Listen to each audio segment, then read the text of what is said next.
Olá, boa noite. Você vai ver hoje no Segunda Edição. A população na linha de tiro. Assaltantes fortemente armados roubam banco e fazem cordão humano. Até o carro do padre foi roubado durante a fuga no Vale do Rio Pardo. Preso em flagrante, agentes impedem fuga de detento que tinha escalado o muro de presídio.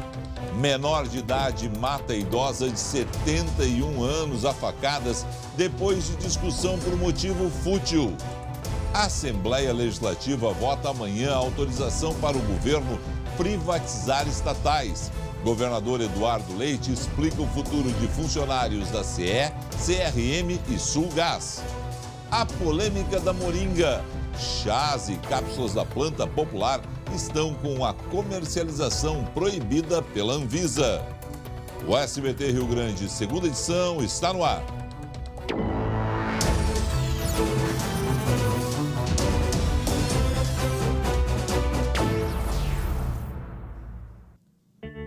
Foi enterrado nesta tarde em Santiago, na região central do estado, o corpo da idosa morta na frente de casa por um adolescente depois de uma discussão.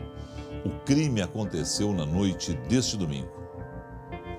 No velório, o clima de tristeza se misturava com o de revolta. Os familiares e amigos de Maria Alocide Oliveira Rodrigues, de 71 anos, não se conformam pela maneira como a idosa foi morta. Isso é uma covardia, isso daí tem que ter justiça. Ela era uma idosa, todo o bairro está de luto porque ela era amada por todo mundo. A idosa morava naquela casa, nos fundos da residência do adolescente. De acordo com familiares, a discussão começou aqui no pátio. A vítima teria corrido para pedir socorro aos vizinhos, mas antes de chegar na rua, foi derrubada pelo jovem e atingida com um golpe de faca no abdômen. Vizinhos chamaram a polícia e o adolescente foi apreendido no local. Ele confessou o crime. De acordo com a delegada, não havia nenhum registro de ocorrência anterior envolvendo a idosa e o jovem. O menor também não tinha antecedentes criminais. E a gente considera que tenha sido um crime mais do momento ali, do calor da discussão ali, da hora mesmo do fato. Ele vai responder pelo ato infracional de homicídio doloso qualificado. Motivo de nada para tirar a vida de uma pessoa idosa, né? Ele é uma pessoa agressiva, ele não conversa com ninguém. Homicídio doloso qualificado pela lei brasileira, infelizmente, logo, se condenado, estará no convívio da sociedade, infelizmente. E hoje teve uma tentativa de fuga em presídio do interior. Andrei Rosseto, boa noite, as informações direto da redação. Boa noite, Felipe. Boa noite a todos. Os agentes penitenciários do Presídio Estadual de Camaquã viram pelas câmeras do sistema de monitoramento quando um detento recebeu ajuda de outro preso para escalar o muro e as telas de proteção do pátio interno. Quando ele já estava no alto, foi surpreendido pelos agentes que ordenaram ao homem que ele descesse do muro. Ele foi encaminhado ao pronto-socorro local para exames e responderá a um procedimento administrativo disciplinar por falta grave, Felipe. O Homem-Aranha se deu mal ali, né? Quase que se deu mal ali mesmo. Ah, bem. Bom, a realidade é que o sistema penitenciário gaúcho está caótico e o pior é que esse caos está tendo efeito em locais bem distantes dos presídios. Sem ter onde colocar detentos, os homens ficam amontoados em viaturas da Brigada Militar em frente às delegacias. Problema que não deve ter solução no curto prazo. Na calçada, a extensão da delegacia. Viaturas viraram celas improvisadas. O excesso de veículos em frente a esta delegacia de pronto atendimento de Porto Alegre fez a polícia isolar a calçada e bloquear uma das faixas da avenida. No asfalto, os cones indicam o caminho para a passagem dos pedestres. Um reflexo do caos prisional no Rio Grande do Sul. A população carcerária no estado passa de 42.400 apenados, quase 50% a mais que a capacidade. Nós prendemos, nesses 5 primeiros meses, 25% mais indivíduos que foi preso no mesmo período do ano passado, né? E mesmo assim, né, o sistema, mal ou bem, acabou absorvendo esse número de presos. Com déficit de vagas, a alternativa é a tornozeleira eletrônica. Mas o novo sistema ainda está em fase de testes.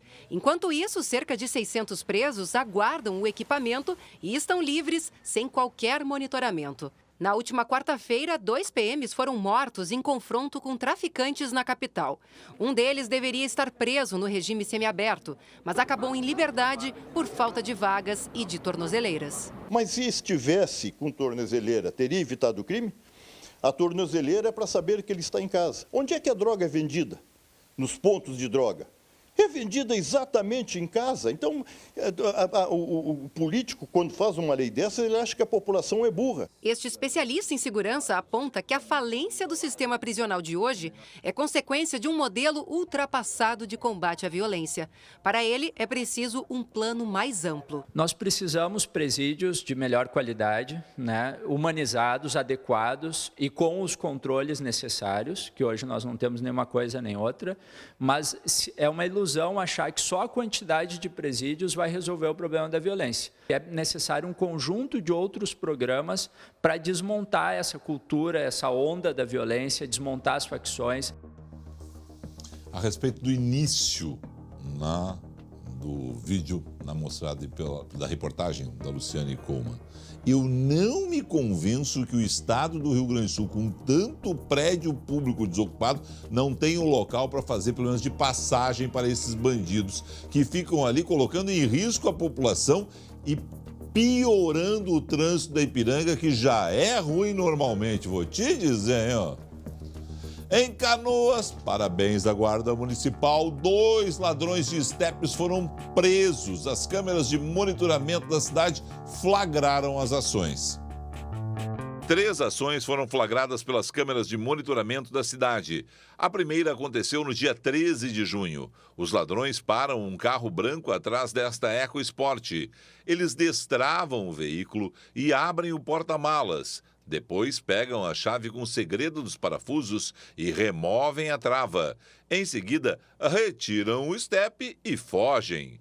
Outro caso aconteceu no dia 25. A dupla arromba esse automóvel estacionado e retira o estepe pelo banco de trás. O último caso aconteceu no dia 28. Os estepes que estão dentro do porta-malas não são dificuldade para os criminosos. Eles arrombam esse carro preto estacionado e abrem a tampa traseira.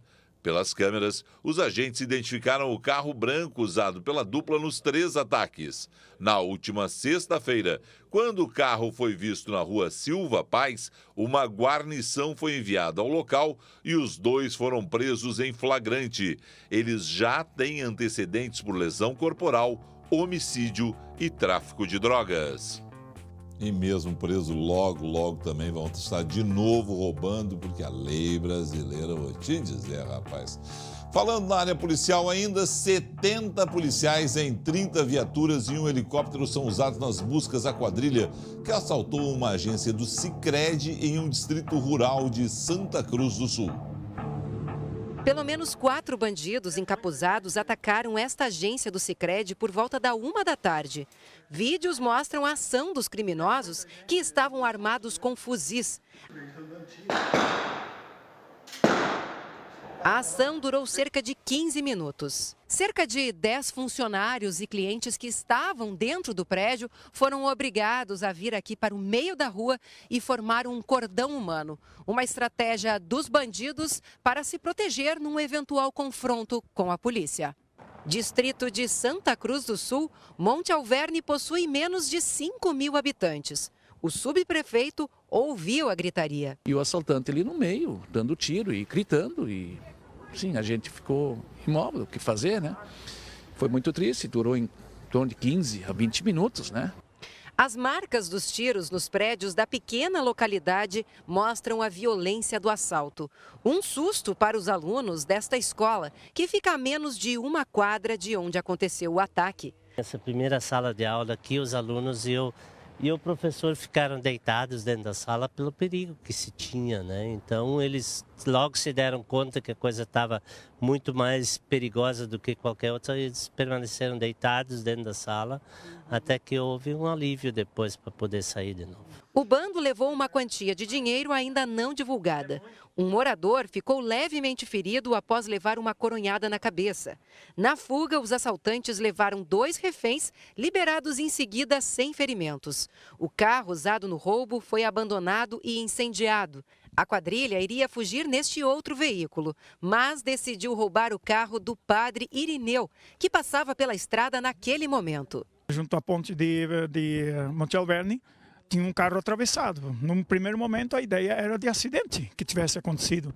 Mas logo em seguida já apareceu gente com toca ninja e daí já com fuzil. Chegaram junto de mim, me mandaram sair o mais rápido possível do carro. A polícia faz um grande cerco na região atrás dos bandidos. Diversas equipes foram mobilizadas, né? O cerco é grande aqui na região e espero que, né, nessa ação agora a gente consiga obter sucesso. Tem gente que não vai gostar nada do que eu vou dizer. Mas já que teve um padre roubado, tem que se dar graças a Deus para que esses bandidos eram absolutamente profissionais. E apenas uma pessoa ficou levemente ferida, porque poderia ter sido uma tragédia em uma cidade de 5 mil habitantes, um assalto como esse. Ainda bem que os prejuízos foram apenas materiais e financeiros. Infelizmente é isso que a gente tem que dizer numa hora como essa, quando a violência campeia no Rio Grande do Sul e a gente tem problemas aí para enfrentar a bandidagem. Amanhã a Assembleia vota a autorização para o governo privatizar 3 estatais. São necessários 28 votos. Hoje eu conversei com o governador Eduardo Leite e ele está otimista. Governador, por que privatizar estas estatais?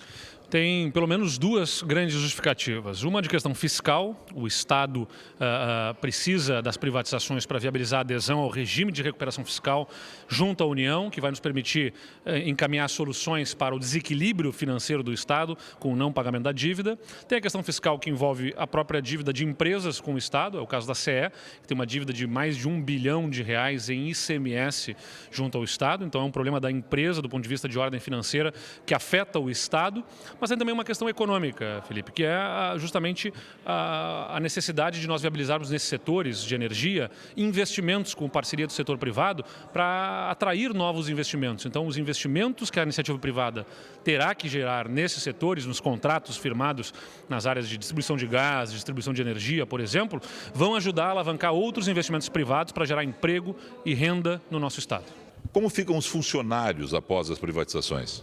A empresa não se extingue. O serviço não se extingue, ela continua nas mãos de outro proprietário, né? Que não é mais o Estado, passa a ser a iniciativa privada. Como não se extingue, os empregos ainda existirão. Aliás, em muitas áreas, eu pego a própria Sulgás, não tenho dúvida que haverá geração de empregos na própria empresa. Mas para assegurar aos funcionários mais tranquilidade para suas famílias, nós estamos no processo de negociação dos acordos coletivos com os sindicatos para essas empresas, trabalhando a lógica de manutenção de estabilidade por 6 meses além da privatização. Ou seja, a venda deverá levar de 1 ano a 1 ano e meio para ser estruturada. E depois de ser feita a venda, ainda mais 6 meses nas mãos já do novo proprietário de segurança, de estabilidade no emprego, para que possam apresentar sua competência, suas habilidades e assim buscar a permanência pelos seus próprios méritos na nova empresa com o novo proprietário. Existe alguma possibilidade do Banrisul ser vendido? Nós mantemos o nosso compromisso, né? A prioridade do Estado está em encaminhar a privatização da CE, da CRM, da Sulgás. Não é o caso de encaminharmos a privatização do Banrisul neste momento.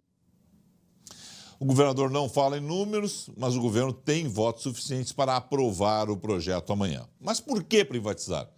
Porque as estatais, na verdade, já são privadas, afinal foram capturadas pelos partidos políticos de um lado e pelos sindicatos de outro, e acabam servindo só ao interesse dos políticos, que delas tiram proveito e também porque o governo, na verdade, é um mau gestor até de empresas que não são deficitárias, caso da Sulgás, que não tem condições de expandir seus serviços porque o governo gaúcho está quebrado e ela não tem geração de caixa para investir e fazer o gás chegar a todo o Estado, aumentando com isso a competitividade, gerando mais riqueza e empregos.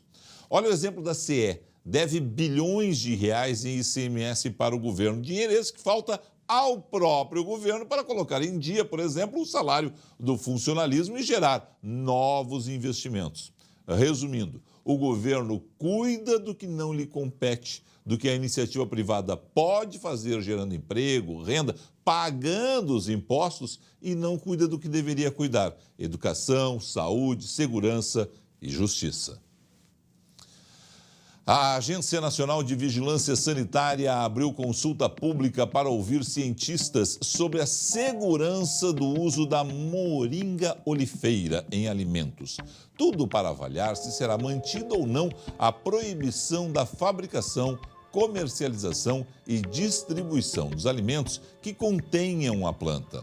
A moringa é usada na maior parte das vezes para o controle do colesterol e no combate à diabetes.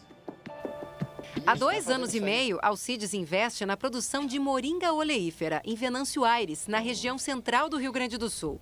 Os 4.000 pés viram folhas desidratadas vendidas para todo o país. O que me motivou muito a começar esse plantio foram basicamente 2 fatores. O rápido crescimento e desenvolvimento da árvore, da moringa oleífera, e os benefícios que ela pode proporcionar ao corpo humano. Mas o futuro do produtor rural agora é incerto. A Agência Nacional de Vigilância Sanitária decidiu proibir temporariamente a venda de produtos à base de moringa no Brasil. Na resolução publicada no Diário Oficial da União, a Anvisa justifica que não há avaliações e comprovações de segurança do uso da espécie em alimentos. A moringa oleífera ficou famosa por ser rica em nutrientes. A planta contém alta concentração de cálcio, potássio, ferro e vitamina A. Mas faltam pesquisas que indiquem a dosagem segura para o consumo humano. Vendida principalmente em forma de farinha, cápsulas e chá, a planta costuma ser indicada no combate a doenças crônicas, como pressão alta, colesterol e diabetes. Esta nutricionista da Santa Casa de Porto Alegre alerta que a maioria dos estudos foi realizada em animais e aponta os riscos do uso da planta. A gente pode ter uma interação, então, desses nutrientes com as medicações, né, trazendo um malefício ou uma inibição até mesmo do medicamento, assim como uma sobrecarga renal, principalmente para pacientes que já têm algum transtorno relacionado aos rins. Confira agora o recado que a Marielle, da EVT, tem para você. Você está endividado? Não consegue mais pagar o financiamento do seu veículo? Não pague mais do que você deve, não. A EVT Assessoria vai te ajudar. Redução de dívidas de financiamento de veículos, cartão de crédito e empréstimos.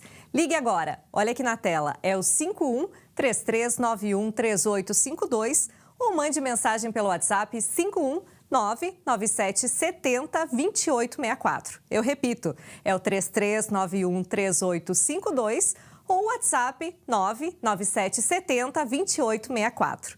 A EVT Assessoria vai te ajudar. E a gente volta daqui a pouco com as informações da previsão do tempo. Tem até previsão de neve para o Rio Grande do Sul essa semana, hein? E ainda esse flagrante de furtos em uma clínica estética do centro do estado. Em instantes, aqui no Segunda Edição.